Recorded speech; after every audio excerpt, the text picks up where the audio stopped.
QHLS ഖുർആൻ ഹദീസ് learning school. വിശുദ്ധ ഖുർആൻ മാനവർക്ക് മാർഗദീപം, ഇരുട്ടിൽ നിന്നും പ്രകാശത്തിലേക്ക് നയിക്കുന്ന ദീപസ്തംഭം, ബഹുദൈവാരാധനയുടെ അധമത്വത്തിൽ നിന്നും ഏകദൈവാരാധനയുടെ ഔന്നിത്യത്തിലേക്ക് നയിക്കുന്ന ഏകദൈവീക ഗ്രന്ഥം.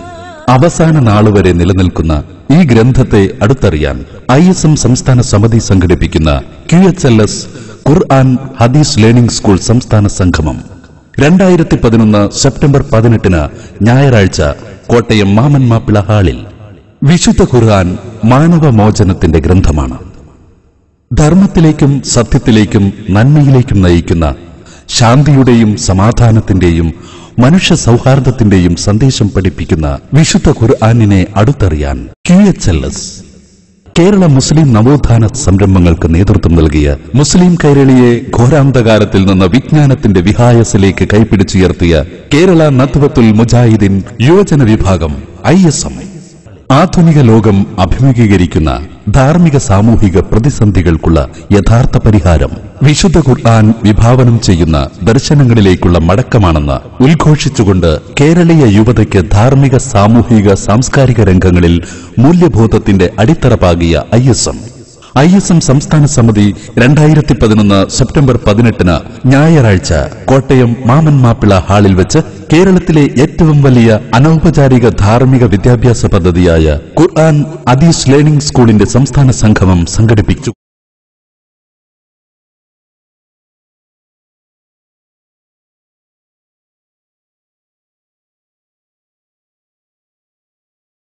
أعوذ بالله من الشيطان الرجيم بسم الله الرحمن الرحيم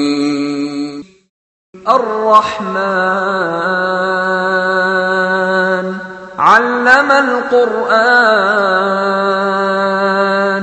خلق الإنسان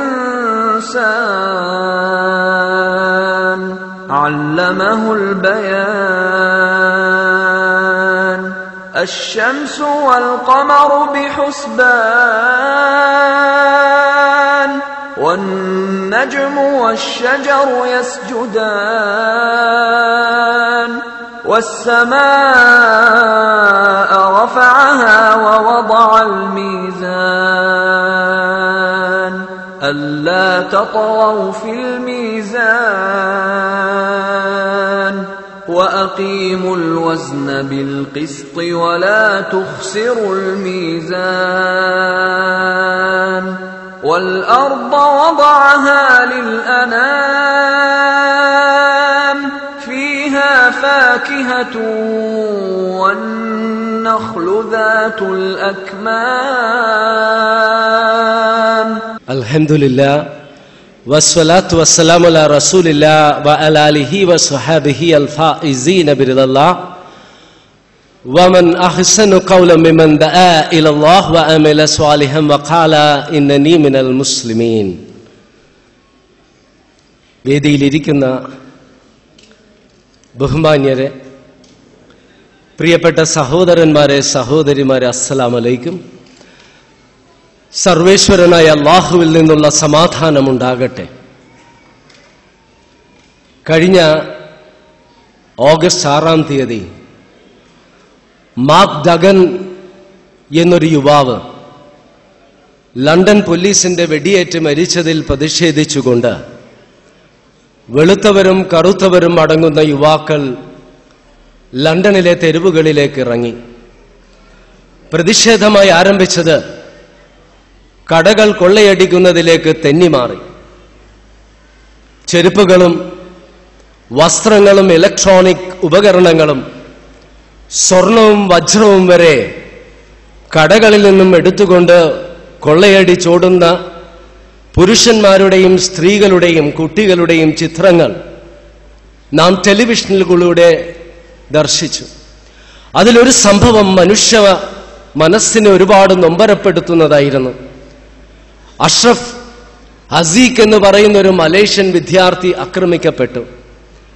രക്തമൊലിച്ച് അവശനായി നിലത്തിരുന്ന ആ വിദ്യാർത്ഥിയെ കുറച്ചാളുകൾ എഴുന്നേൽപ്പിച്ച് നിർത്തി. ഇത് വീഡിയോയിൽ പകർത്തിയവർ കരുതിയത് ആ പാവപ്പെട്ട വിദ്യാർത്ഥിയെ സഹായിക്കാനാണ് എഴുന്നേൽപ്പിച്ച് നിർത്തിയത് എന്നായിരുന്നു. എന്നാൽ എഴുന്നേൽപ്പിച്ച് നിർത്തി സൗകര്യത്തോടുകൂടി കൊള്ളയടിക്കുകയായിരുന്നു ആ വിദ്യാർത്ഥിയുടെ ബാഗ്. ഐപാഡ് പോലെയുള്ളൊന്ന് ഒരു വെളുത്ത ബ്രിട്ടീഷുകാരൻ കൊള്ളയടിച്ചു കൊണ്ടുപോകുന്നത് നാം ടെലിവിഷനിലൂടെ കണ്ടു. കുറച്ചു വർഷങ്ങൾക്ക് മുൻപ് അമേരിക്കയിൽ കത്രീന എന്ന് വിളിക്കപ്പെട്ട ചുഴലിക്കാറ്റ് ആഞ്ഞടിച്ചപ്പോഴും സഹജീവികളുടെ കണ്ണുനീരൊപ്പുന്നതിന് പകരം കൊള്ളയടിക്കുകയാണ് ഉണ്ടായത്. ഇതാണ് മനുഷ്യന്റെ അധപ്പതനത്തിന്റെ ചിത്രമാണ്. മറ്റൊരു സംഭവം വിവരിക്കാം. ഒക്കത്തൊരു കുഞ്ഞിനെയും എടുത്ത് ഗർഭിണിയായ ഒരു സ്ത്രീ ഗൈനക്കോളജിസ്റ്റിനെ സമീപിച്ചിട്ട് പറഞ്ഞു, ഒക്കത്തുള്ള കുഞ്ഞിനെയും പ്രസവിക്കാൻ പോകുന്ന കുഞ്ഞിനെയും പോറ്റി വളർത്തി കൊണ്ടുവരുമ്പോഴേക്കും യൗവനത്തിനെ ആനന്ദിക്കേണ്ട നാളുകൾ എനിക്ക് നഷ്ടപ്പെടും, അതുകൊണ്ട് എന്റെ ഗർഭം നശിപ്പിച്ച് കളയണം. ഗൈനക്കോളജിസ്റ്റ് അല്പം ചിന്തിച്ചിട്ട് പറഞ്ഞു, 2 കുഞ്ഞുങ്ങളെയും നോക്കുക ബുദ്ധിമുട്ടാണ് എങ്കിൽ നമുക്കൊരു കാര്യം ചെയ്യാം, ആ ഒക്കത്തിരിക്കുന്ന കുഞ്ഞിനെ അങ്ങോട്ട് നശിപ്പിച്ച് കളയാം. ഞെട്ടിപ്പോയ മാതാവ് പറഞ്ഞു, ഒക്കത്തിരിക്കുന്ന കുഞ്ഞിന് ജീവനുണ്ടല്ലോ. ഗൈനക്കോളജിസ്റ്റ് പറഞ്ഞു, ആ ഗർഭസ്ഥ ശിശുവിനും ജീവനുണ്ട്. ഷോപ്പിംഗ് മാളുകളിൽ ചുറ്റിക്കറങ്ങുവാനും സിനിമാശാലകളിൽ പോയി ചലച്ചിത്രങ്ങൾ ആസ്വദിക്കുവാനും വിനോദസഞ്ചാര കേന്ദ്രങ്ങളിൽ ആമോദിക്കുവാനും ആഡംബര വസ്തുക്കൾ വാങ്ങുവാനുമെല്ലാം സന്താനങ്ങൾ പോലും തടസ്സമാണെന്ന് കരുതുന്ന ഒട്ടനവധി മാതാപിതാക്കൾ നമുക്ക് ചുറ്റുമുണ്ട്. എന്തിനേറെ കുറച്ചു വർഷങ്ങൾക്ക് മുൻപ് അമേരിക്കയിലും ബ്രിട്ടനിലും സർവേ നടത്തിയപ്പോൾ ഒരു കുഞ്ഞു പോലും തങ്ങളുടെ ആഡംബര ജീവിതത്തിന് തടസ്സമാണെന്ന് കരുതുന്ന ഒട്ടനവധി സ്ത്രീകളുണ്ട് എന്ന് കണ്ടെത്തി. സ്വാർത്ഥത കൊണ്ട് കൊട്ടിയടക്കപ്പെട്ട മനുഷ്യ ഹൃദയങ്ങളാണ് എവിടെയും. 1400 വർഷങ്ങൾക്ക് മുൻപ് അങ്ങനെ കൊട്ടിയടക്കപ്പെട്ടൊരു കാലഘട്ടം ഉണ്ടായിരുന്നു. ചുറ്റുപാടും പൂട്ടിയ താടുകളും അടഞ്ഞ കവാടങ്ങളുമായിരുന്നു. താഴിട്ട് പൂട്ടിയ മനുഷ്യ ചിന്ത, അത് തുറക്കുന്നതിൽ ചിന്തകരും തത്വജ്ഞാനികളും പരാജയപ്പെട്ടു. അടഞ്ഞുകിടന്ന മനുഷ്യ മനസ്സാക്ഷി, മാർഗനിർദ്ദേശകർക്കും ഉപദേശകർക്കും അത് തുറക്കുവാൻ കഴിഞ്ഞില്ല. പ്രതികരണശേഷി നഷ്ടപ്പെട്ട് ഉറങ്ങിക്കിടന്ന മനുഷ്യ ഹൃദയങ്ങൾ ചുറ്റുപാടുമുള്ള സംഭവ വികാസങ്ങൾക്കും ദുരന്തങ്ങൾക്കും അവയെ ഉണർത്തുവാൻ സാധ്യമായില്ല. മരവിച്ചുപോയ പ്രതിഭകൾ, അവയെ സചേതനമാക്കുന്നതിൽ വിദ്യയും ശിക്ഷണവും സമൂഹവും പരിസ്ഥിതിയും പരാജയപ്പെട്ടു. വിദ്യാലയങ്ങളും പൂട്ടിക്കിടന്നു. അധ്യാപകർക്കും വിദ്യാർത്ഥികൾക്കും അത് തുറക്കുവാൻ കഴിഞ്ഞില്ല. താറുമാറായ കുടുംബ ബന്ധങ്ങൾ, അത് വ്യവസ്ഥാപിതമാക്കുന്നതിൽ സാമൂഹിക പരിഷ്കർത്താക്കളും ദിഷണശാലികളും പരാജയപ്പെട്ടു. നീതിപീഠങ്ങളും അടഞ്ഞുകിടന്നു. അന്യായക്കാർക്കും പരാതിക്കാർക്കും അത് തുറപ്പിക്കുവാൻ കഴിഞ്ഞില്ല. ധനികരുടെ ഖജനാവുകളും പൂട്ടിക്കിടന്നു. പട്ടിണിക്കാരന്റെ നൊമ്പരത്തിനും അനാഥകളുടെ രോദനത്തിനും അവയെ തുറപ്പിക്കുവാൻ സാധ്യമായില്ല. ഭരണകർത്താക്കളുടെ കൊട്ടാര കൊത്തളങ്ങളും അടഞ്ഞുകിടന്നു. അധ്വാനിക്കുന്ന തൊഴിലാളിക്കും വിയർപ്പൊഴുക്കുന്ന കർഷകനും അത് തുറപ്പിക്കുവാൻ സാധ്യമായില്ല. എന്തുകൊണ്ടാണ് ഈ പൂട്ടിയ താഴുകളും അടഞ്ഞ കവാടങ്ങളും തുറപ്പിക്കുവാൻ പുരോഹിതർക്കും മാർഗനിർദ്ദേശകർക്കും സാമൂഹിക പരിഷ്കർത്താക്കൾക്കും സാധ്യമാകാതിരുന്നത്? ആ അടഞ്ഞ കവാടങ്ങളും പൂട്ടിയ താഴുകളും തുറക്കുവാൻ പറ്റിയ താക്കോലുകൾ അവരുടെ കൈവശമില്ലായിരുന്നു. മനുഷ്യൻ ഏതിൽ അഭയം തേടണമെന്നറിയാതെ ഏതോ കൂരിരുട്ടിലേക്ക് ആണ്ടുപോകുന്ന സന്ദർഭത്തിൽ നശ്വരങ്ങളായ മനുഷ്യർക്കിടയിൽ നിന്നും നിരക്ഷരനായ മുഹമ്മദ് എന്നൊരാട്ടിടയനെ പ്രപഞ്ചനാഥനായ സ്രഷ്ടാവ് തെരഞ്ഞെടുക്കുകയും അവന്റെ സന്ദേശമാകുന്ന ഖുർആൻ എന്ന താക്കോൽ ആ കരങ്ങളിൽ നൽകുകയും ചെയ്തു. ഖുർആൻ എന്ന താക്കോൽ കൊണ്ട് അന്ത്യപ്രവാചകൻ മുഹമ്മദ് നബി സല്ലല്ലാഹു അലൈഹി വസല്ലമ അടഞ്ഞോരോ കവാടങ്ങളും പൂട്ടിയോരോ താഴുകളും തുറന്നു. ഖുർആൻ എന്ന താക്കോൽ അടഞ്ഞുകിടന്ന മനുഷ്യ ചിന്ത എന്ന താഴിലിട്ടപ്പോൾ ചക്രവാള സീമകളിലും സ്വശരീരത്തിലുമുള്ള അനേക ദൃഷ്ടാന്തങ്ങളിലേക്ക് മനുഷ്യ ചിന്തയെ ഉണർത്തുകയും വിഗ്രാരാധനയുടെയും വിദ്യാസങ്കല്പത്തിന്റെയും അർത്ഥശൂന്യത മനുഷ്യനെ ബോധ്യപ്പെടുത്തുകയും അന്ധവിശ്വാസങ്ങളുടെയും അനാചാരങ്ങളുടെയും ഏലസ്സുകളുടെയും മന്ത്രങ്ങളുടെയും ഖബറിന്റെയും എല്ലാം കരാളമായ ഹസ്തങ്ങളിൽ നിന്നും മനുഷ്യ സമൂഹത്തെ മോചിപ്പിച്ചുകൊണ്ട് യുക്തിഭദ്രമായ ഏകദൈവ വിശ്വാസത്തിലേക്ക് മനുഷ്യരെ നയിക്കുവാൻ സാധിച്ചു. ഖുർആൻ എന്ന താക്കോൽ നബി സല്ലല്ലാഹു അലൈഹി വസല്ലം പാപഭംഗിലമായ മനസ്സുകൾ എന്ന താഴിലിട്ടപ്പോൾ പാപം സഹിക്കാത്ത, അസത്യത്തെ സഹിക്കാത്ത, പൊറുക്കാത്ത മനസ്സുകളായി തീർന്നു. എത്രത്തോളം എന്നാൽ മദ്യം നിരോധിച്ചുകൊണ്ടുള്ള വചനങ്ങൾ അവതീർണമായപ്പോൾ മദ്യത്തിന്റെ ബാരലുകൾ തെരുവുകളിലേക്ക് ഒഴുക്കിക്കൊണ്ട് ജീവിതത്തിൽ ഒരിക്കൽ പോലും മദ്യവിൽപ്പന നടത്തില്ല എന്ന് മദ്യവ്യാപാരികളെ കൊണ്ട് സത്യം ചെയ്യിപ്പിക്കുവാനും ചുണ്ടോടടുപ്പിച്ച മദ്യത്തിന്റെ കോപ്പകൾ വലിച്ചെറിഞ്ഞുകൊണ്ട് ജീവിതത്തിൽ ഒരിക്കൽ പോലും മദ്യം രുചിക്കുക പോലും ചെയ്യില്ല എന്ന് മദ്യപാനികളെ കൊണ്ട് പ്രതിജ്ഞ എടുപ്പിക്കുവാനും അതിന് സാധിച്ചു. വ്യഭിചരിച്ച പുരുഷനെയും സ്ത്രീയെയും സ്വമേധയ നബി സല്ലല്ലാഹു അലൈഹി വസല്ലമയുടെ അടുത്തെത്തിക്കുകയും ത്വഹിർനി യാ റസൂലല്ലാഹ്, അള്ളാഹുവിന്റെ പ്രവാചകരെ ഞങ്ങളെ ശുദ്ധീകരിക്കണമെന്ന് പറഞ്ഞുകൊണ്ട് കഠിനമായ ശിക്ഷ പോലും ഏറ്റുവാങ്ങിപ്പിക്കുവാൻ അത് പ്രാപ്തമാക്കി.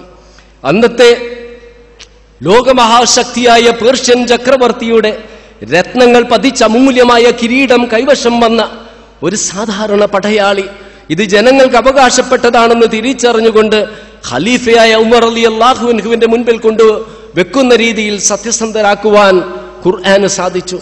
ഖുർആൻ എന്ന താക്കോൽ വിദ്യ എന്ന താഴിലിട്ടപ്പോൾ ഓരോ മുസ്ലിം വീടും മസ്ജിദുകളും വിദ്യാലയങ്ങളും സർവകലാശാലകളുമായി മാറുകയും നിരക്ഷരതയുടെ ആഴങ്ങളിൽ കിടന്നിരുന്നൊരു ജനസമൂഹത്തെ ഹ്രസ്വമായ ഒരു കാലഘട്ടത്തിനുള്ളിൽ, നൂറ്റാണ്ടുകൾക്കുള്ളിൽ അന്നത്തെ ലോകത്തിലെ ശാസ്ത്രത്തിന്റെ ഏറ്റവും മഹത്തരമായ മുന്നേറ്റങ്ങൾ ലോകത്തിന് കാഴ്ചവെപ്പിക്കുവാൻ അവരെ കൊണ്ട് സാധിച്ചു.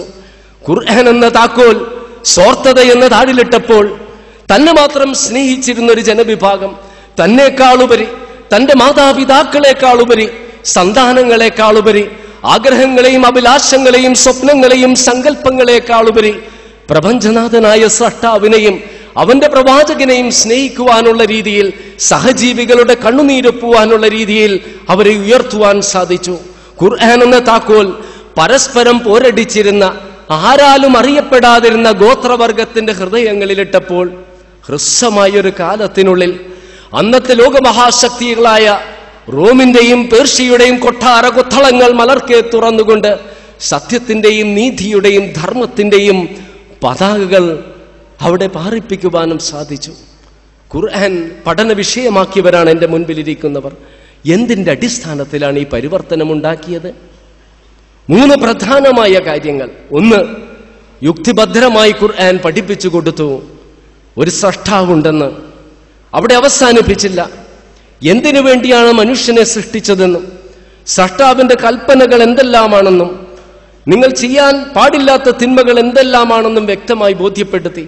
ഇത് രണ്ടുമുണ്ടായാലും മനുഷ്യന് പരിവർത്തനം ഉണ്ടാകണമെന്നില്ല. കാരണം അള്ളാഹു ഉണ്ടായിക്കൊള്ളട്ടെ, അള്ളാഹുവിന്റെ കൽപ്പനകൾ ഉണ്ടായിക്കൊള്ളട്ടെ, അതിന്റെ അടിസ്ഥാനത്തിൽ മനുഷ്യൻ നന്മ ചെയ്യണമെന്നില്ല, തിന്മയിൽ നിന്നും മാറി നിൽക്കണമെന്നില്ല. അവിടെയാണ് ഖുർആൻ പറഞ്ഞത്, ഖബറുകളിൽ മണ്ണും ചാരവുമായി തീർന്ന മനുഷ്യനെ വീണ്ടും അള്ളാഹു ഉയർത്തെഴുന്നേൽപ്പിക്കുകയും നന്മക്കനുസൃതമായ പ്രതിഫലവും തിന്മക്കനുസൃതമായ ശിക്ഷ മനുഷ്യന് നൽകുമെന്നും. അത് പരിവർത്തനമുണ്ടാക്കി. അതാണ് നാം മനസ്സിലാക്കേണ്ടത്. അതുകൊണ്ട് ഈ 3 തത്വങ്ങളുടെയും യുക്തിഭദ്രതയെ സംബന്ധിച്ച് അല്പം സംസാരിക്കാനാണ് ഇൻഷാ അല്ലാഹ് ഞാൻ ഉദ്ദേശിക്കുന്നത്. യുക്തിഭദ്രമായി ചിന്തിച്ചാൽ ഒരു സ്രഷ്ടാവ് സൃഷ്ടിക്കാതെ യാദൃശ്ചികമായി യാതൊന്നും ഉണ്ടാകില്ല. ഉദാഹരണത്തിന്, ഒരു ക്യാമറയുടെ വിവിധ ഭാഗങ്ങൾ യാദൃശ്ചികമായി ഉണ്ടാവുകയോ അവ കൂടിച്ചേർന്ന ഒരു ക്യാമറയാകില്ല എന്ന് നിരീശ്വരവാദികൾ പോലും സമ്മതിക്കുമ്പോൾ, ഒരു ക്യാമറയേക്കാൾ അതിസങ്കീർണമായ നമ്മുടെ കണ്ണുകൾ എങ്ങനെയാണ് യാദൃശ്ചികമായി ഉണ്ടാകുന്നത്? തലയോട്ടിന്റെയും മുഖാസ്ഥിയുടെയും സുരക്ഷിതമായ കോട്ടയ്ക്കുള്ളിൽ മുൻഭാഗം മാത്രം തുറന്ന ഓർബിറ്റ് എന്ന ഗുഹയ്ക്കുള്ളിൽ കൊഴുപ്പുകൾ കൊണ്ടുള്ള മെത്തക്കുള്ളിലാണ് കണ്ണുകൾ സ്ഥിതി ചെയ്യേണ്ടതെന്നും കണ്ണുകളിൽ വല്ലതും പതിക്കുന്നത് തടയാനായി കാവൽ ഭടന്മാരായ കൺപോളകൾ വേണമെന്നും കണ്ണുകളിൽ പൊടി കയറാതിരിക്കാൻ അടിയിൽ നിന്നും മുകളിൽ നിന്നും ചാമരം പോലെ വീശിക്കൊണ്ടിരിക്കുന്ന കൺപീലികൾ വേണമെന്നും കണ്ണുകൾ സദാ വൃത്തിയാക്കുവാനായി അറിഞ്ഞും അറിയാതെയും കണ്ണുനീര് വരുവാനുള്ള സംവിധാനം വേണമെന്നും ബാഹ്യമായ പ്രകാശത്തിന്റെ തീവ്രത നിയന്ത്രിച്ച് കണ്ണുകൾക്ക് സഹിക്കുവാൻ സാധിക്കും വിധം പ്രകാശത്തെ ഉള്ളിലേക്ക് ക്രമീകരിച്ച് അയക്കുവാനായിട്ട് വികസിക്കുകയും സങ്കോചിക്കുകയും ചെയ്യുന്ന നേത്രദ്വാരങ്ങളായ പ്യൂപ്പിൾസ് വേണമെന്നും നേത്രദ്വാരത്തിലൂടെ ഉള്ളിലേക്ക് കടക്കുന്ന പ്രകാശം വന്ന് പതിക്കുവാനായിട്ട് കണ്ണിന്റെ ഉള്ളിൽ കോൺവെക്സ് ലെൻസ് വേണമെന്നും അടുത്തുള്ള കാഴ്ചകൾ കാണുവാനായിട്ട് കോൺവെക്സ് ലെൻസ് തടിക്കണമെന്നും അതിനായി അവ ചുരുങ്ങണമെന്നും ദൂരെയുള്ള കാഴ്ചകൾ കാണുവാനായിട്ട് അവ നേർത്തതാകണം, അതിനായി കോൺവെക്സ് ലെൻസ് വികസിക്കണമെന്നും കോൺവെക്സ് ലെൻസിലൂടെ ഉള്ളിലേക്ക് കടക്കുന്ന പ്രകാശം ഒന്ന് പതിക്കാനായിട്ട് കണ്ണുകളുടെ പിൻഭാഗത്ത് ചുമരായ റെറ്റിന വേണമെന്നും റെറ്റിനയിൽ പതിക്കുന്ന പ്രകാശത്തെ വോൾട്ട് കുറഞ്ഞ വൈദ്യുതി സ്പന്ദങ്ങളായി മസ്തിഷ്കത്തിൽ എത്തിക്കുവാൻ റെറ്റിനയ്ക്ക് ചുറ്റും കോൺകോശങ്ങൾ വേണമെന്നും മസ്തിഷ്കത്തിലെത്തുന്ന വൈദ്യുതി തരംഗങ്ങളെ കണ്ട തത്സമയം തന്നെ ദൃശ്യങ്ങളായി പരിണമിപ്പിക്കുവാനായിട്ട് അതിസങ്കീർണങ്ങളായ സംവിധാനങ്ങൾ മസ്തിഷ്കത്തിൽ വേണമെന്ന് തീരുമാനിക്കുകയും അങ്ങനെ സംവിധാനിക്കുകയും ചെയ്ത പ്രപഞ്ചനാഥനായ സ്രഷ്ടാവിനെ ആർക്കാണ് നിഷേധിക്കുവാൻ സാധിക്കുന്നത്? അതുപോലെ പ്രപഞ്ചത്തെയും എല്ലാ വസ്തുക്കളെയും സൃഷ്ടിച്ച സ്രഷ്ടാവിനെ ആർക്കാണ് നിഷേധിക്കുവാൻ സാധിക്കുന്നത്? ആ സ്രഷ്ടാവ് മാത്രമാണ് ആരാധനക്കർഹൻ എന്ന് പഠിപ്പിക്കുന്ന മതമാണ് ഇസ്ലാം. ഞാൻ നിരീശ്വരവാദിയായിരുന്ന സമയത്ത്, ഞാൻ ലോ കോളേജിൽ ബാംഗ്ലൂരിൽ പഠിക്കുമ്പോൾ എനിക്ക് ആകെ അറിയാവുന്ന ഒരായത്തായിരുന്നു ഖുൽ ഹുവല്ലാഹു അഹദ് അല്ലാഹുസ് സമദ് ലം യലിദ് വലം യൂലദ് വലം യകുൽ ലഹു കുഫുവൻ അഹദ്. അതിന്റെ അർത്ഥം അറിയാതെ ഒരു ദിവസം അവിടുത്തെ ഫെസ്റ്റിവലിൽ ഒരു പോപ്പ് സംഗീത ഡാൻസ് നടത്താനായിട്ട് സ്റ്റേജിൽ വന്ന് ഞാൻ ഈ ഗാനം ആലപിച്ച് ഞാൻ ഡാൻസ് ചെയ്ത് തിരിച്ച് ഞാൻ സ്റ്റേജിൽ നിന്ന് ഇറങ്ങുമ്പോൾ ഇസ്ലാമിക് ഹിസ്റ്ററി പഠിപ്പിച്ച ഞങ്ങളുടെ വെങ്കടേഷ് സുബ്ബയ്യ എന്ന പ്രിൻസിപ്പൽ പറഞ്ഞു, Mayan, you did a bad thing, നിങ്ങളൊരു വളരെ തെറ്റായ കാര്യമാണ് ചെയ്തത്. ഞാൻ കളവ് പറഞ്ഞു. ഞാൻ അദ്ദേഹത്തോട് പറഞ്ഞു, ഇറ്റ്സ് എൻ അറബിക് സോങ്, ഇതൊരു അറബിയിലുള്ള ഗാനമാണ് എന്ന്. അദ്ദേഹം പറഞ്ഞു, don't fool me, it's a verse from the Quran. എന്നെ പറ്റിക്കല്ലേ, ഖുർആനിൽ നിന്നുള്ളൊരു വചനമാണ്. വർഷങ്ങൾക്ക് ശേഷം എനിക്ക് ഏറ്റവും ആവേശം നൽകിയ വചനമായിരുന്നു ഇത്. പലപ്പോഴും ഞാൻ അത് ആവർത്തിക്കാറുണ്ട്. കാരണം ഖുൽ ഹുവല്ലാഹു അഹദ്, അവൻ ഏകനാണ്. പ്രപഞ്ചത്തിലേക്ക് നോക്കിയാൽ എല്ലാം ഒന്നിൽ കൂടുതലുണ്ട്. ഭൂമിയുണ്ടെങ്കിൽ അനേകം ഗ്രഹങ്ങളുണ്ട്, സൂര്യനുണ്ടെങ്കിൽ അനേകം നക്ഷത്രങ്ങളുണ്ട്, ജീവജാലങ്ങൾ അനേകമാണ്. ഏകനായിട്ടുള്ളത് അല്ലാഹു മാത്രം. എന്ത് ദൈവം സൃഷ്ടിച്ചിട്ടുണ്ടോ അല്ലെങ്കിൽ നാം എന്തുണ്ടാക്കുന്നു, പല വസ്തുക്കൾ കൂടിച്ചേർന്നതാണ്. ഈ പ്രപഞ്ചത്തിലെ എല്ലാ വസ്തുക്കളുടെയും അടിത്തറ ആറ്റമാണ്. ആറ്റമിന്റെ ഉള്ളിൽ നെഗറ്റീവായ ഇലക്ട്രോൺ ഉണ്ട്, പോസിറ്റീവായ പ്രോട്ടോൺ ഉണ്ട്, അവയ്ക്കുള്ളിൽ കോർക്കുണ്ട്, ആന്റി കോർക്കുണ്ട്, വേവ്സ് ഉണ്ട്, പാർട്ടിക്കിൾസ് ഉണ്ട്. എല്ലാ അർത്ഥത്തിലും ഏകൻ അല്ലാഹു മാത്രം. അവൻ ഒന്നിനെയും ആശ്രയിക്കുന്നില്ല. അവൻ ജനിച്ചിട്ടില്ല, ജനിപ്പിച്ചിട്ടില്ല, അവനെ പോലെ യാതൊന്നുമില്ല. പ്രപഞ്ചത്തിന് അതീതനാണ് പ്രപഞ്ചനാഥനായ സ്രഷ്ടാവ്. പലപ്പോഴും ഡോക്ടർമാരും എഞ്ചിനീയർമാരുമുള്ള മുസ്ലിങ്ങളുടെ സദസ്സിൽ പോലും അള്ളാഹു എവിടെ എന്ന് ചോദിച്ചാൽ അവർ പറയും, എല്ലായിടത്തുമുണ്ട്, നമ്മുടെ ഉള്ളിലുമുണ്ട്. അത് അദ്വൈതമാണ്, തൗഹീദല്ല. പ്രപഞ്ചത്തിന് അതീതനാണ് അള്ളാഹു. കണ്ടനാടിയേക്കാൾ സമീപസ്ഥൻ എന്ന് പറഞ്ഞാൽ പ്രപഞ്ചത്തിന് അതീതനായ അള്ളാഹുവിനെല്ലാം കാണുവാനും കേൾക്കുവാനും സാധിക്കും. ഏകനായ സ്രഷ്ടാവിനെ മാത്രം ആരാധിക്കണമെന്ന് പറയുന്നിടത്ത് ഇതര മതവിശ്വാസികൾക്ക് അഭിപ്രായ ഭിന്നതയുണ്ട്. സ്രഷ്ടാവുണ്ടെന്ന് അവർ അംഗീകരിക്കുന്നു. അതുപോലെ സ്രഷ്ടാവിനും സൃഷ്ടികൾക്കുമിടയിൽ ഇടനിലക്കാരില്ല എന്ന് പറഞ്ഞാൽ മുസ്ലിങ്ങളിൽ വലിയൊരു വിഭാഗത്തിനും അഭിപ്രായ ഭിന്നതയുണ്ട്. യുക്തിഭദ്രമായി ചിന്തിച്ചാൽ എങ്ങനെയാണ് നമുക്കൊരു നിർജീവ വസ്തുവിനെ ആരാധിക്കാൻ സാധിക്കുന്നത്? സ്രഷ്ടാവ് നമുക്ക് നൽകിയ കരങ്ങൾ കൊണ്ട് ജീവനില്ലാത്തൊരു വസ്തുവിനെ ഉണ്ടാക്കിയിട്ട് അവയെ ദൈവമെന്ന് വിളിക്കുകയും അവയുടെ മുൻപിൽ ഭക്ഷണം വെക്കുകയും ചെയ്യുന്ന മനുഷ്യൻ, ചിന്തിക്കുവാനുള്ള മസ്തിഷ്കവും കാണുവാനുള്ള കണ്ണുകളും കേൾക്കുവാനുള്ള കാതുകളും സംസാരിക്കാനുള്ള നാവും സ്പർശിക്കാനുള്ള ചർമ്മവും പ്രവർത്തിക്കാനുള്ള കരങ്ങളും ചലിക്കാനുള്ള പാദങ്ങളും ശ്വസിക്കാനുള്ള വായുവും കുടിക്കാനുള്ള ജലവും വസിക്കാനുള്ള ഭൂമിയും, അങ്ങനെ എണ്ണി തിട്ടപ്പെടുത്തുവാൻ കഴിയാത്ത അനുഗ്രഹങ്ങൾ നൽകിയ പ്രപഞ്ചനാഥനായ സ്രഷ്ടാവിനെയല്ലേ നാം ആരാധിക്കേണ്ടത്? മറിച്ച് ചിന്തിക്കാൻ കഴിവില്ലാത്ത, മസ്തിഷ്കമില്ലാത്ത ശിരസ്സും കാണുവാൻ പറ്റാത്ത കണ്ണുകളും കേൾക്കുവാൻ പറ്റാത്ത കാതുകളും സംസാരിക്കാൻ പറ്റാത്ത നാവും പ്രവർത്തിക്കാൻ പറ്റാത്ത കരങ്ങളും ചലിക്കാൻ പറ്റാത്ത പാദങ്ങളുമുള്ള വസ്തുക്കളെ ഉണ്ടാക്കിയിട്ടാണോ? അവയുടെ മുൻപിൽ ഭക്ഷണം വെച്ചിട്ടാണോ? അന്ത്യപ്രവാചകൻ മരണശൈലിയിൽ കിടന്നുകൊണ്ട് പ്രാർത്ഥിച്ചില്ലേ, അല്ലാഹുമ്മ ലാ തജ്അൽ ഖബരി വസ്നൻ യുഅബദ്, അല്ലാഹു എന്റെ ഖബറിടം ആരാധിക്കപ്പെടുന്ന വസ്നൻ, വിഗ്രഹമാക്കരുതേ എന്ന്. ആരാധിക്കപ്പെടുന്ന ഖബറിനെ നബി സല്ലല്ലാഹു അലൈഹി വസല്ലമ ഒരു വിഗ്രഹത്തോടാണ് ഉപമിച്ചത് എങ്കിൽ വിഗ്രഹാരാധന എതിർക്കുന്ന മുസ്ലിങ്ങൾക്ക് എങ്ങനെയാണ് ഖബറാരാധനയെ ന്യായീകരിക്കുവാൻ കഴിയുന്നത്? അതുപോലെ തന്നെ എങ്ങനെയാണ് ഒരു യഥാർത്ഥ മനുഷ്യന് സഹജീവികൾക്ക് അമാനുഷികത കൽപ്പിക്കുവാൻ സാധിക്കുന്നത്? ഒരു ശാസ്ത്രജ്ഞൻ ഒരു കാറ് കമ്പനി നിർമ്മിച്ചു. എന്നിട്ട് അതിൽ കാറുകൾ നിർമ്മിക്കുവാനുള്ള എല്ലാ യന്ത്രങ്ങളും സജ്ജീകരിച്ചു. അതിനുശേഷം കാറ് നിർമ്മിക്കാൻ കുറെ യന്ത്രമനുഷ്യരെ ഉണ്ടാക്കിയിട്ട് പറഞ്ഞു, നിങ്ങളോട് ഞാൻ കൽപ്പിക്കുന്നു, നിങ്ങളെ നാം ഉണ്ടാക്കിയിരിക്കുന്നത് കാർ നിർമ്മിക്കാനാണെന്ന്. അതിനുവേണ്ടി നിങ്ങൾക്ക് എല്ലാ സജ്ജീകരണങ്ങളും ചെയ്തിട്ടുണ്ട്. അല്പം കുറെ നാളുകൾക്ക് ശേഷം ഈ യന്ത്രമനുഷ്യർ സഹയന്ത്രമനുഷ്യരെ ദൈവങ്ങളാക്കുന്നു, അല്ലെങ്കിൽ സാധന സാമഗ്രികളെ ആരാധിക്കുന്നു. എന്ത് അർത്ഥശൂന്യമായ നടപടിയാണ്! ഇതൊരു ഉദാഹരണം മാത്രം. ഇതുപോലെ പ്രപഞ്ചനാഥനായ സൃഷ്ടാവ് പ്രപഞ്ചത്തെ സൃഷ്ടിച്ചു, ഭൂമിയെ സൃഷ്ടിച്ചു, എല്ലാം സജ്ജീകരിച്ചിട്ട് പറഞ്ഞു, എന്നെ ആരാധിക്കാനാണ് നിങ്ങളെ സൃഷ്ടിച്ചത്. ആ മനുഷ്യൻ സഹമനുഷ്യരെ ദൈവങ്ങളാക്കുന്നു. അതുപോലെ തന്നെ നിർജീവ വസ്തുക്കളെയും ആരാധിക്കുന്നു. വയലാറിന്റെ മലയാള കവി വയലാറിന്റെ ഒരു കവിതയുണ്ട്, ഒരു ദൈവം കൂടി എന്നതാണ് കവിതയുടെ പേര്. അമാനുഷികതയുടെ ചിറകിൽ കുണ്ടുണ്ണി മേനവൻ എന്ന് പറയുന്നൊരു വ്യക്തി കോടീശ്വരനാകുന്ന സംഭവമാണ് കവി വിവരിക്കുന്നത്. കവിയുടെ ഭാഷയിൽ പറഞ്ഞാൽ, രണ്ടു കാലിലും മല പോലെ മന്തുള്ള കുണ്ടുണ്ണി മേനവൻ, കടം കാരണം കഷ്ടപ്പെടുന്ന കുടുംബം, ഏകമകൻ പാർട്ടി ഓഫീസിൽ അന്തി ഉറങ്ങുന്നു, ഏകമകളാകട്ടെ നാട് വിട്ടുപോയി. കടം കയറി അവസാനം നാട്ടുപ്രമാണി ലോനപ്പൻ മുതലാളി തറവാട് ജപ്തി ചെയ്യുകയാണ്. തറവാടിൽ നിന്നിറങ്ങുന്ന കുണ്ടുണ്ണി മേനവനെ കവി മനോഹരമായി വിവരിക്കുന്നു.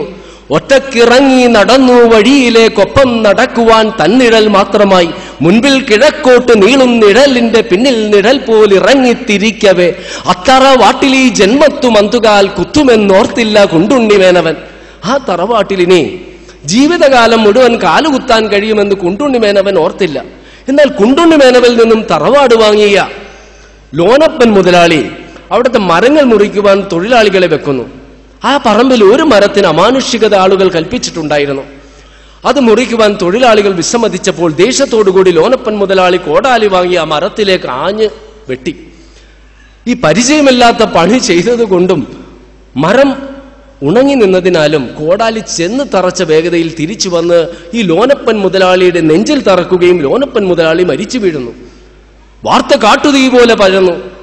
ആയിരങ്ങൾ തടിച്ചുകൂടിയ സന്ദർഭത്തിൽ വെളിച്ചപ്പാട് വാളുമെടുത്ത് തുള്ളി, കുണ്ടുണ്ണിയെ വിളിക്കൂ, കുണ്ടുണ്ണിക്ക് തറവാട് തിരിച്ചു നൽകൂ. അങ്ങനെ കുണ്ടുണ്ണിക്ക് തറവാട് തിരിച്ചു ലഭിക്കുന്നു. കുണ്ടുണ്ണിയിൽ അമാനുഷികത അടിച്ചേൽപ്പിക്കുന്നു. അയാൾ ഭാവി പ്രവചിക്കുന്നു, രോഗങ്ങൾ മാറ്റുന്നു, കോടീശ്വരനാകുന്നു, ആഡംബര വാഹനങ്ങൾ വാങ്ങുന്നു. അങ്ങനെ ഒരു ആഡംബര കാറിൽ മന്തുകാലെടുത്ത് വെക്കുമ്പോൾ ഇത് കാണുവാനിടയായ ഒരു കുസൃതിക്കുട്ടി ചോദിക്കുന്ന ഒരു ചോദ്യമുണ്ട്. സാധിക്കുകില്ലേ ഭഗവാന് പോലും ഈ സാറിന്റെ കാലിലെ മന്തു മാറ്റിയിടുവാൻ? ആളുകളുടെ രോഗം മാറ്റുന്ന ഈ മനുഷ്യന് സ്വന്തം കാലിലെ മന്തു മാറ്റുവാൻ ഈ മനുഷ്യന് പറ്റുന്നില്ല, ഭഗവാന് പോലും പറ്റുന്നില്ലേ എന്ന കുസൃതിക്കുട്ടി ചോദിച്ച ചോദ്യം ചോദിക്കുവാൻ കഴിയാത്തതാണ് ഈ കാലഘട്ടത്തിന്റെ ദുഃഖവും ദുരന്തവുമെല്ലാം. ഈ ഭാരതത്തിൽ ലക്ഷക്കണക്കിന് ആളുകൾ ദൈവമായി അംഗീകരിച്ചിരുന്ന ഒരു വ്യക്തിയുണ്ടായിരുന്നു. തനിക്ക് അമാനുഷികതയുണ്ടെന്നറിയാൻ ശൂന്യതയിൽ നിന്ന് പല വസ്തുക്കളും അദ്ദേഹം ഉണ്ടാക്കിയതായി അവകാശപ്പെട്ടിട്ടുണ്ട്. അദ്ദേഹം ജീവിച്ചിരുന്നപ്പോൾ അദ്ദേഹത്തോട് ആളുകൾ പ്രാർത്ഥിച്ചു, രോഗം മാറ്റിത്തരയണമേ എന്ന് കേണപേക്ഷിച്ചു. അങ്ങനെ ഇരിക്കെ പത്രത്തിൽ വാർത്ത വരുന്നു, അദ്ദേഹത്തിന് ഗുരുതരമായ അസുഖമായിരിക്കുന്നു, കൂടെയുള്ള ആളുകൾ ആശുപത്രിയിൽ പോലും പ്രവേശിപ്പിക്കുന്നില്ല. പത്രത്തിൽ വാർത്ത ചൂടുപിടിച്ചതോടുകൂടി അദ്ദേഹത്തെ ആശുപത്രിയിൽ പ്രവേശിപ്പിച്ചു. നിങ്ങൾക്കെല്ലാം അറിയാം, കുറച്ച് മാസങ്ങൾക്ക് മുൻപ് സംഭവിച്ച കാര്യങ്ങളാണ്. പിന്നീട് പത്രത്തിൽ വാർത്ത വരുന്നു, യന്ത്രങ്ങളുടെ സഹായത്തോടെ മാത്രമാണ് മനുഷ്യന്റെ ജീവൻ നിലനിൽക്കുന്നത് എന്ന്. ഈ വാർത്ത വന്നതോടുകൂടി ആളുകളുടെ പ്രാർത്ഥനയുടെ രീതി മാറി. തലേ ദിവസം വരെ ഞങ്ങളുടെ അസുഖം മാറ്റിത്തരയണമേ എന്ന് അദ്ദേഹത്തോട് കേണപേക്ഷിച്ചവർ വാർത്ത വന്നതോടുകൂടി അദ്ദേഹത്തിന്റെ പ്രാർത്ഥന മാറ്റിത്തരയണമേ എന്ന് പ്രാർത്ഥിക്കുവാൻ ആരംഭിച്ചു. അങ്ങനെ കുറെ നാളുകൾ യന്ത്രങ്ങളുടെ സഹായത്തോടെ മാത്രം ജീവിച്ച മനുഷ്യൻ അവസാനം മരിക്കുന്നു. മരിച്ചതോടുകൂടി ഭക്തരുടെ പ്രാർത്ഥനയുടെ രീതി വീണ്ടും മാറി. വീണ്ടും അദ്ദേഹത്തോട് പ്രാർത്ഥിക്കാൻ തുടങ്ങി, ഞങ്ങളുടെ അസുഖം മാറ്റിത്തരയണമെന്ന് മരിച്ച വ്യക്തിയോട്. ജീവിച്ചിരുന്നപ്പോൾ യന്ത്രങ്ങളുടെ സഹായത്തോടെ മാത്രം ജീവിച്ചൊരു വ്യക്തി മരിച്ചു കഴിഞ്ഞപ്പോൾ വീണ്ടും അദ്ദേഹത്തോട് പ്രാർത്ഥിക്കുന്നു. നിങ്ങളൊന്ന് ചിന്തിക്കുക, അദ്ദേഹത്തിന് അസുഖമായി കിടന്നപ്പോൾ അദ്ദേഹത്തിന്റെ അസുഖം മാറ്റിത്തരയണമേ എന്ന് ഭക്തർ ആരോടായിരിക്കും പ്രാർത്ഥിച്ചത്? പ്രപഞ്ചനാഥനായ സൃഷ്ടാവിനോടില്ലേ? 1400 വർഷങ്ങൾക്ക് മുൻപ് വിശുദ്ധ ഖുർആനിൽ അള്ളാഹു പറഞ്ഞിട്ടില്ലത്? 7-ാം അധ്യായത്തിലെ 194-ാം വചനത്തിൽ, ഇന്നല്ലദീന തദ്ഊന മിൻ ദൂനില്ലാഹി ഇബാദുൻ അംസാലുക്കും, അള്ളാഹുവിന് പുറമെ അവർ വിളിച്ച് പ്രാർത്ഥിക്കുന്നവർ നിങ്ങളെപ്പോലെ അടിമകൾ മാത്രമാണ്. 197-ാം വചനത്തിൽ അള്ളാഹു പറയുന്നുണ്ട്, വല്ലദീന തദ്ഊന മിൻ ദൂനിഹി ലാ യസ്തതീഊന നസ്റകും വലാ അൻഫുസഹും യൻസുറൂൻ, അള്ളാഹുവിന് പുറമെ നിങ്ങൾ വിളിച്ച് പ്രാർത്ഥിക്കുന്നവർക്ക് നിങ്ങളെ സഹായിക്കാൻ സാധിക്കില്ല, സ്വയം രക്ഷിക്കാൻ പോലും കഴിയില്ല. 1400 വർഷങ്ങൾക്ക് മുമ്പ് ഖുർആൻ പറഞ്ഞ യാഥാർത്ഥ്യമാണത്. എത്രമാത്രം പ്രസക്തമാണ് എന്ന് നിങ്ങളൊന്ന് ചിന്തിച്ചു നോക്കുക. അപ്പോൾ ഏറ്റവും യുക്തിഭദ്രമായ ദൈവവിശ്വാസം മനുഷ്യ സമൂഹത്തിന് മുൻപിൽ വെക്കുന്ന ഇസ്ലാം അല്ലാതെ മറ്റേത് മതദർശനമാണുള്ളത്? അവിടെ ഇസ്ലാം അവസാനിപ്പിക്കുന്നില്ല. വിശുദ്ധ ഖുർആൻ വ്യക്തമായിട്ട് പറയുന്നു,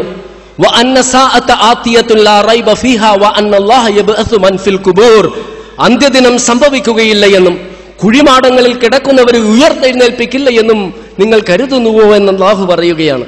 വ്യക്തമായ നിർദ്ദേശമാണ് അല്ലാഹു ഖുർആനിലൂടെ നൽകുന്നത്. നിങ്ങളൊന്ന് ചിന്തിക്കുക, പുഴയുടെയും കടലിന്റെയും സമീപത്തുള്ള മനോഹരമായ മണിമന്ദിരങ്ങളുണ്ട്, വാട്ടർ ഫ്രണ്ട് വില്ലാസ്. അത് സ്വന്തമാക്കുക എന്നത് ആധുനിക മനുഷ്യന്റെ ഭ്രാന്തമായ അഭിനിവേശമാണ്. അതിനുവേണ്ടി എന്ത് ത്യാഗവും ചെയ്യുവാൻ അവൻ ഒരുക്കമാണ്. ഭൂമി കുലുക്കങ്ങൾക്കും പേമാരികൾക്കും സുനാമികൾക്കും തകർക്കുവാൻ കഴിയുന്നതും സാമ്പത്തിക തകർച്ചയ്ക്ക് നമ്മിൽ നിന്നും പിടിച്ചു പറിക്കുവാൻ കഴിയുന്നതുമായ ഇഹലോകത്തിലെ നശ്വരങ്ങളായ ഭവനങ്ങൾക്ക് വേണ്ടി സർവസ്വവും ത്യജിക്കുന്ന മനുഷ്യൻ എന്തുകൊണ്ടാണ് ഒരിക്കലും നശിക്കാത്ത അനശ്വരമായ പരലോകത്ത് മനോഹരമായ അരുവികൾക്ക് സമീപം അതിമനോഹരമായ ഭവനങ്ങൾ അല്ലാഹു വാഗ്ദാനം ചെയ്തിട്ടും അതിനുവേണ്ടി ത്യാഗങ്ങൾ അനുഷ്ഠിക്കാത്തത്?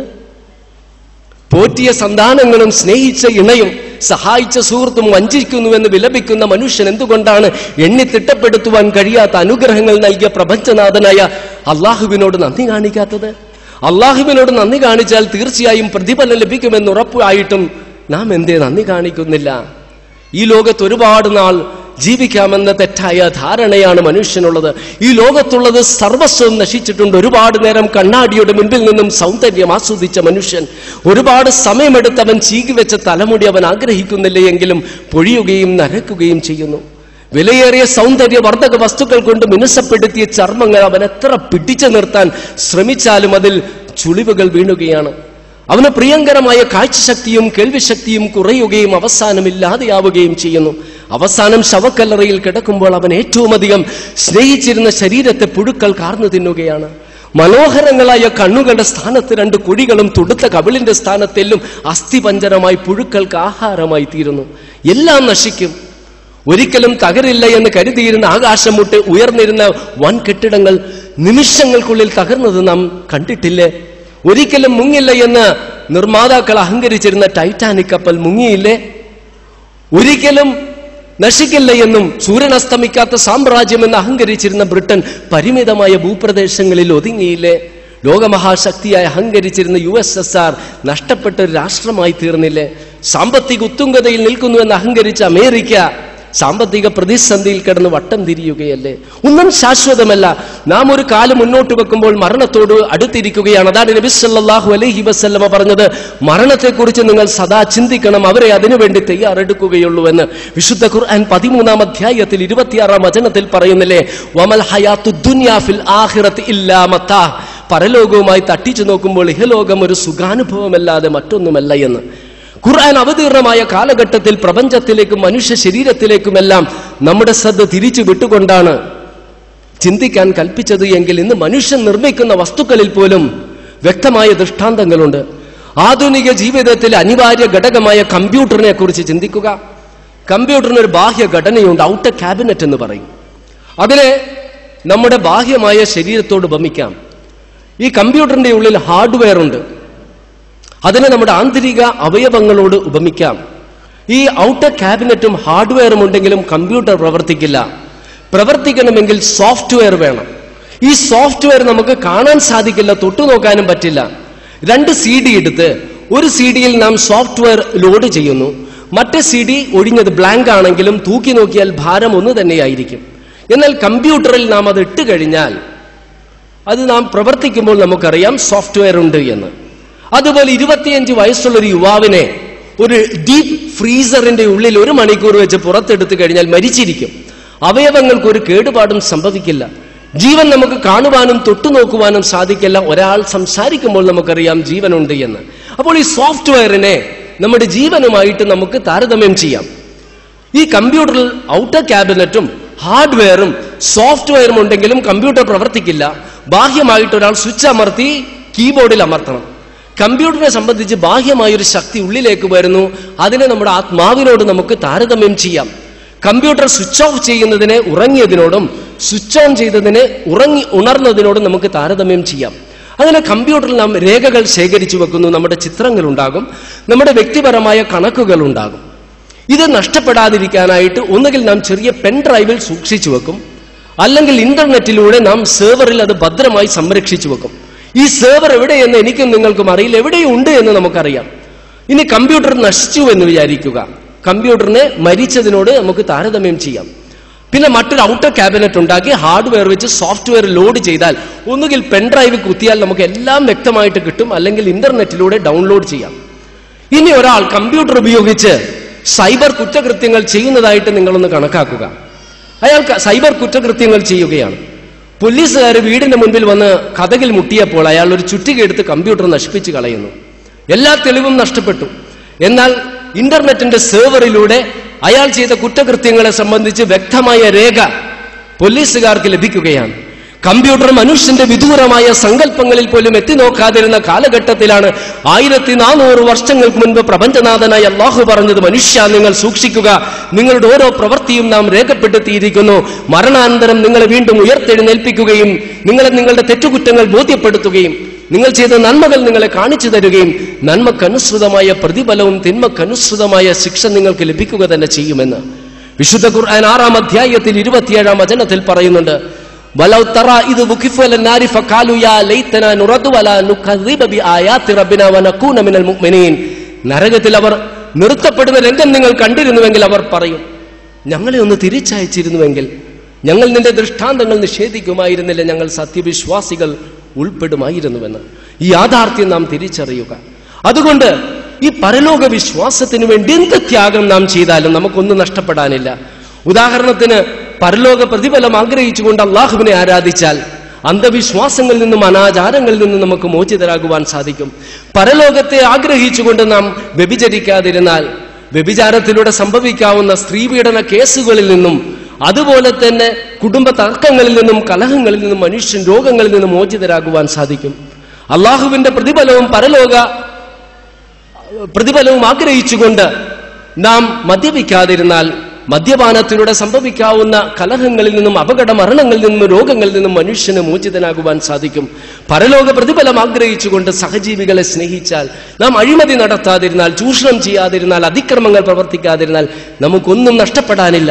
എല്ലാത്തിനുമുപരി ഏറ്റവും മനോഹരമായ സമാധാനം മനുഷ്യനുണ്ടാകും. ആധുനിക മനുഷ്യനില്ലാത്തതും സമാധാനമാണ്.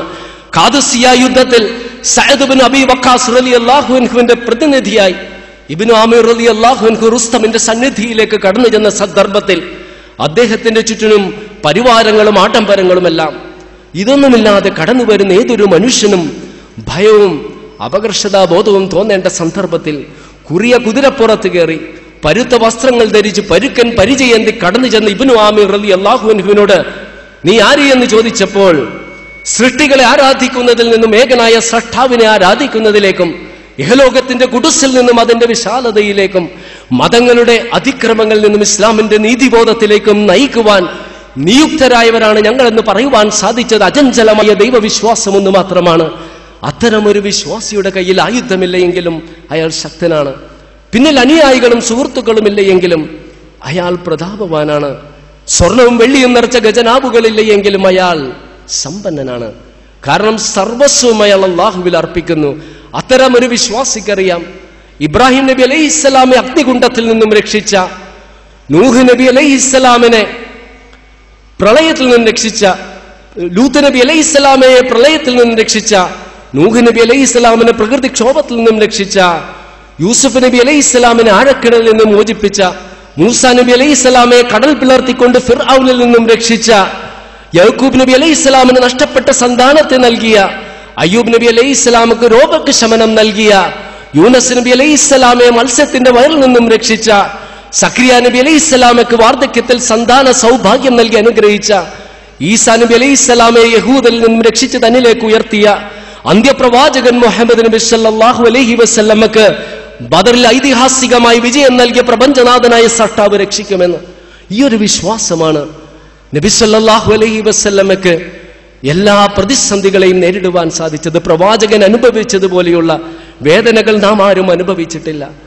ഒട്ടകത്തിന്റെ ചീഞ്ഞു നാറിയ കുടൽമാലയുടെ ഭാരവും ഗന്ധവും കൊണ്ട് ശിരസ് താഴ്ന്നപ്പോഴും, മലയിടുക്കുകളിൽ പച്ചയില മാത്രം ഭക്ഷിച്ച് കഴിയേണ്ടി വന്നപ്പോഴും, ത്വായിഫിൽ വെച്ച് ശത്രുക്കളുടെ കല്ലേറേറ്റ് ശരീരത്തിൽ നിന്നും രക്തം മാർന്നൊലിച്ചപ്പോഴും, ബാല്യവും കൗമാരവും ചിലവഴിച്ച വിശുദ്ധ കഅബാലയം സ്ഥിതി ചെയ്യുന്ന മക്ക പട്ടണം വിട്ടുപോകേണ്ടി വന്നപ്പോഴും ആത്മാർത്ഥ സുഹൃത്ത് അബൂബക്കർ റളിയല്ലാഹു അൻഹുവും ഒരുമിച്ച് പലായന വേളയിൽ ഗുഹയിൽ ഒളിച്ചിരിക്കുന്ന സന്ദർഭത്തിൽ ശത്രുക്കളുടെ കാൽപെരുമാറ്റം കേട്ട് മരണം അടുത്തെത്തിയ സന്ദർഭത്തിലും പ്രിയപ്പെട്ട ഭാര്യ ഖദീജ റളിയല്ലാഹു അൻഹ മരിച്ചപ്പോഴും ഫാത്തിമ റളിയല്ലാഹു അൻഹയുടെ എല്ലാ സന്താനങ്ങളെയും അല്ലാഹു തിരിച്ചു വിളിച്ചപ്പോഴും ഒരുപാട് നാൾ ആഗ്രഹിച്ച് ലഭിച്ച പൊന്നുമകൻ ഇബ്രാഹിം മരിച്ചപ്പോഴും ഉഹദിന്റെ രണാങ്കണഭൂമിയിൽ പരിക്കേറ്റപ്പോഴും വ്യാജപ്രവാചകനും കവിയുമെല്ലാമായി മുദ്രകുത്തപ്പെട്ടപ്പോഴും പ്രവാചകന് പിടിച്ചു നിൽക്കുവാൻ സാധിച്ചത് അചഞ്ചലമായ ദൈവവിശ്വാസം ഒന്ന് മാത്രമാണ്.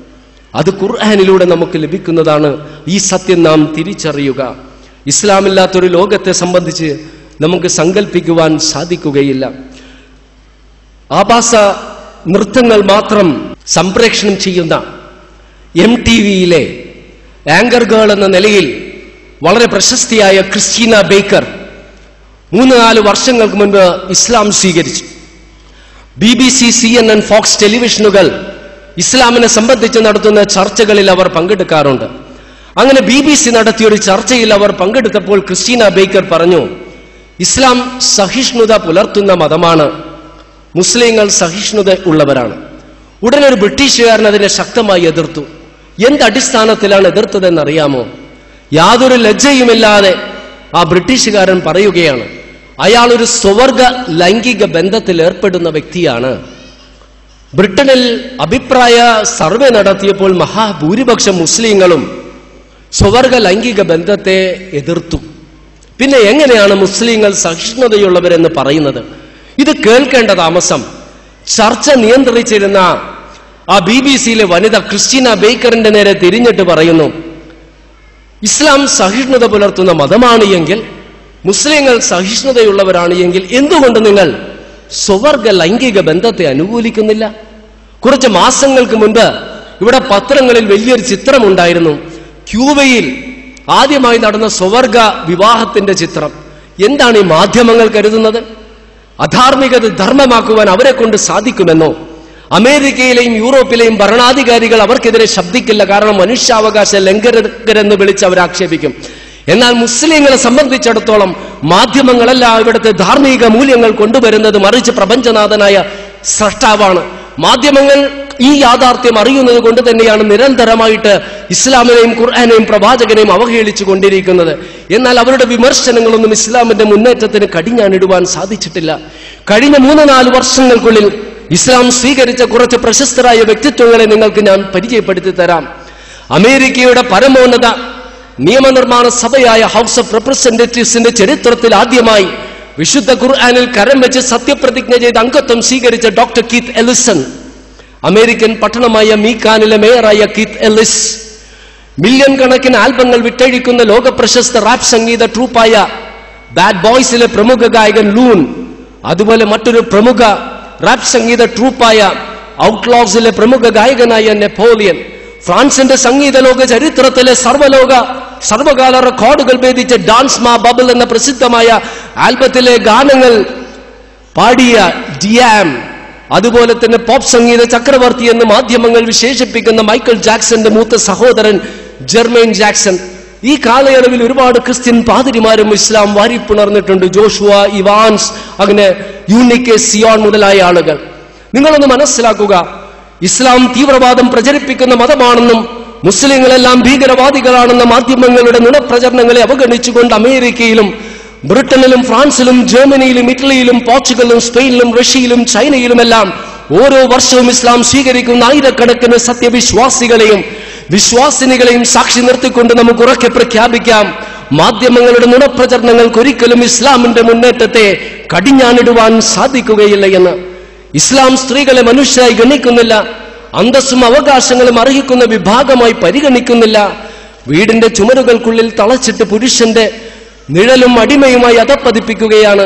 കൃഷിയിടം വിൽക്കുന്നത് പോലെ സ്ത്രീയെ വിൽക്കുവാനും വസ്ത്രം മാറ്റുന്നത് പോലെ സ്ത്രീയെ മാറ്റുവാനും അനുവദിക്കുന്ന മതമാണ് ഇസ്ലാം എന്ന മാധ്യമങ്ങളുടെ നുണപ്രചരണങ്ങളെ അവഗണിച്ചുകൊണ്ട് അമേരിക്കയിലും ബ്രിട്ടനിലും ഇസ്ലാം വാരിപ്പുണരുന്ന ആയിരക്കണക്കിന് വനിതകളെ സാക്ഷി നിർത്തിക്കൊണ്ട് പറയാം, ഇസ്ലാമിന്റെ പ്രയാണത്തെ തടയുവാൻ മാധ്യമങ്ങളുടെ വിമർശനങ്ങൾക്ക് സാധിക്കുകയില്ല എന്ന്.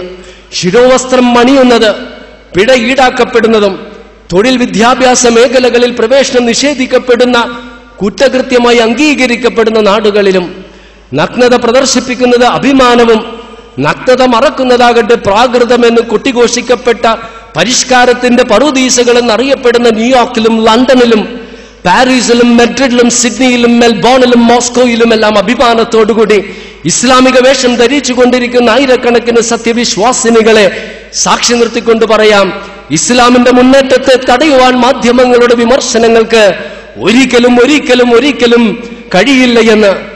മാധ്യമങ്ങൾ ഉയർത്തിയിരിക്കുന്ന തെറ്റിദ്ധാരണകൾ മൂലം മുസ്ലിങ്ങളെ ഭയത്തോടുകൂടി നോക്കുന്ന ജനങ്ങളുടെ മുൻപിൽ, അത് അമേരിക്കയിലെ ടെക്സാസിലെ ഡല്ലസ് വിമാനത്താവളമാണെങ്കിലും, ലണ്ടനിലെ ഹീത്രോ വിമാനത്താവളമാണെങ്കിലും, പാരീസിലെ ചാൾസ് ഡി ഗോൾ വിമാനത്താവളമാണെങ്കിലും, യൂറോപ്പിലെയും അമേരിക്കയിലെയും ഫുട്ബോൾ, ബാസ്കറ്റ്ബോൾ, റഗ്ബി കളിസ്ഥലങ്ങളാണെങ്കിലും, നമസ്കാര സമയമാകുമ്പോൾ നിർഭയരായി അഭിമാനത്തോടുകൂടി തുണിയോ കടലാസോ നിലത്ത് വിരിച്ച് നമസ്കരിക്കുന്ന നൂറുകണക്കിന് സത്യവിശ്വാസികളെയും വിശ്വാസിനികളെയും സാക്ഷി നിർത്തിക്കൊണ്ട് നമുക്ക് അഭിമാനത്തോടുകൂടി പറയാം, ഈ ഭീഷണികളുടെ മുൻപിൽ ഒരിക്കലും ഇസ്ലാം മുട്ടുമടക്കുകയില്ല എന്ന്.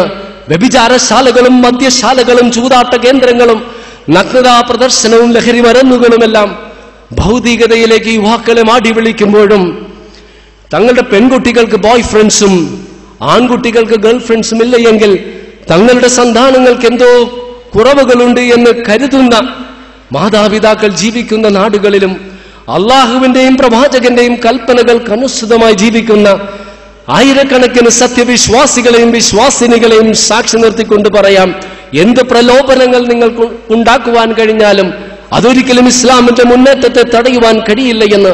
പതിറ്റാണ്ടോളം ഇസ്ലാമിനെ തകർക്കുകയും മുസ്ലിങ്ങളെ കൊന്നൊടുക്കുകയും അവരുടെ മസ്ജിദുകൾ നശിപ്പിക്കുകയും ആരാധനാ ഗ്രന്ഥങ്ങൾ അഗ്നിക്കിരയാക്കുകയും ചെയ്ത USSRലെ, റഷ്യയിലെ അസൈർബൈജാനിലും കസാക്കിസ്ഥാനിലും കിർഗിസ്ഥാനിലും താജിക്കിസ്ഥാനിലും തുർക്ക്മാനിസ്ഥാനിലും ഉസ്ബെക്കിസ്ഥാനിലും ചെച്നിയിലും കമ്മ്യൂണിസ്റ്റ് യുഗോസ്ലാവിയയിലെ ബോസ്നിയയിലും കോസവോയിലും അതുപോലെ ചൈനയിലെ ഒരുപാട് പ്രദേശങ്ങളിൽ ലക്ഷക്കണക്കിന് ആളുകൾ അവരിൽ നിന്നും മറക്കപ്പെട്ട് ഇസ്ലാമിനെ തിരിച്ചറിഞ്ഞുകൊണ്ട് ഇസ്ലാമിനെ വാരിപ്പുടരുന്ന അവിസ്മരണീയമായ കാഴ്ചയെ സാക്ഷി നിർത്തിക്കൊണ്ട് പറയാം, ഇസ്ലാമിന്റെ മുന്നേറ്റത്തെ തടയുവാൻ ഈ മാധ്യമങ്ങളുടെ നുണപ്രചരണങ്ങൾക്കോ അധികാരികളുടെ ഭീഷണിക്കോ സാധ്യമല്ല എന്ന്.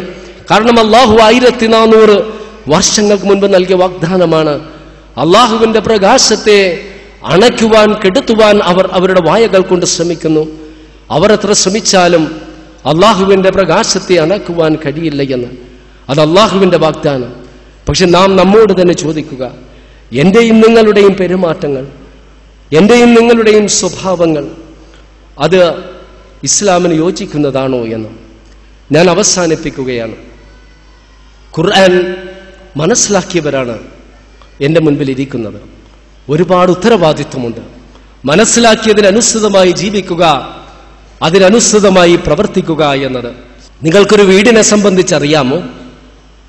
സ്വീകരണമുറിയില്ലാത്ത, ഭക്ഷണമുറിയില്ലാത്ത, അടുക്കളയില്ലാത്ത, ഫ്രിഡ്ജില്ലാത്ത, ടെലിവിഷനില്ലാത്ത, ഇന്റർനെറ്റ് ഇല്ലാത്ത, കമ്പ്യൂട്ടർ ഇല്ലാത്ത, മൊബൈൽ ഫോൺ ഇല്ലാത്ത, മാതാപിതാക്കളും സന്താനങ്ങളുമില്ലാത്ത, ബന്ധുക്കളും സുഹൃത്തുക്കളും സന്ദർശിക്കാൻ വരാത്ത ഇടുങ്ങിയ ഞെരുങ്ങിയ വീട്. നമുക്ക് ഭക്ഷണം ലഭിക്കില്ലെന്ന് മാത്രമല്ല, നാം മറ്റുള്ളവർക്ക് ഭക്ഷണമായി തീരുന്ന വീട്, കബറെന്ന വീട്. ആ വീട്ടിലേക്ക് എന്നാണ് പോകേണ്ടതെന്ന് അറിയാമോ? എന്നാണ് നിങ്ങൾ അവസാനമായി മയ്യത്ത് കണ്ടത്? ഇന്നലെ, കഴിഞ്ഞ ആഴ്ച, 2 ആഴ്ചകൾക്ക് മുൻപ്? അടുത്ത പ്രാവശ്യം മയ്യത്ത് കാണുമ്പോൾ ആ നിശ്ചലമായി കിടക്കുന്ന ആ മയ്യത്തിലേക്കൊന്ന് നോക്കുക. ആ നിശ്ചലമായി അടഞ്ഞു കിടക്കുന്ന കണ്ണുകളിലേക്ക്, ചലനമറ്റ ചുണ്ടുകളിലേക്ക്, ആ കരങ്ങളിലേക്ക് നോക്കുക. എന്നെയും നിങ്ങളെയും പോലെ ഭാര്യയെയും സന്താനങ്ങളെയും കൂട്ടി ഷോപ്പിംഗ് മോളുകളിൽ പോയിരുന്നു അവർ. എന്നെയും നിങ്ങളെയും പോലെ സമ്പത്ത് വാരിക്കൂട്ടാൻ ശ്രമിച്ചിരുന്നു. എന്നെയും നിങ്ങളെയും പോലെ ആഗ്രഹങ്ങളും അഭിലാഷങ്ങളും സ്വപ്നങ്ങളും സങ്കല്പങ്ങളും അവർക്കുണ്ടായിരുന്നു. എല്ലാം ഒരു നിമിഷം കൊണ്ട് അവസാനിച്ചു. അതാണ് ജീവിതം. ആ സത്യം, അതാണ് നാം തിരിച്ചറിയേണ്ടത്.